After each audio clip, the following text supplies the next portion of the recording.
দেখেন পদ্মা এখন তার নতুন রূপে ফিরে এসেছে। পুরো দেখেন নদীটা, পুরো নদীর পানিটা পুরোটা পলিযুক্ত পানি, মানে পুরোটাই বর্ষার পানি। আর এখন কিন্তু পদ্মার ডিস্টেন্সটা দেখেন অনেক বড়। এর ভিতরে যদি কোনো নৌকা থাকে, দেখেন ছোট নৌকা আছে, নৌকারে দেখাই যাচ্ছে না, মনে হচ্ছে একটা ছোট পিঁপড়ার মতো কিছু একটা। তো এখন পদ্মা তার নতুন যৌবন ফিরে পেয়েছে, জাস্ট অসাধারণ দেখেন।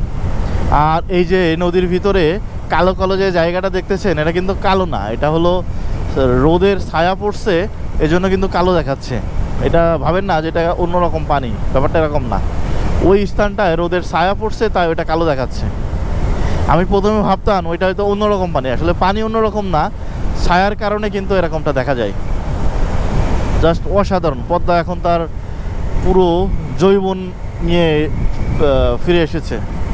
দেখেন কত বিস্তৃত, কত বিস্তীর্ণ পদ্মা। কিছুদিন আগেও কিন্তু এইসব জায়গায় অনেক চর ছিল, পুরো জায়গাটা চর চর ছিল, জাস্ট মেইন নদীটা অনেক ছোট ছিল, কিন্তু এখন পুরোটাই হলো নদী, পদ্মা নদী।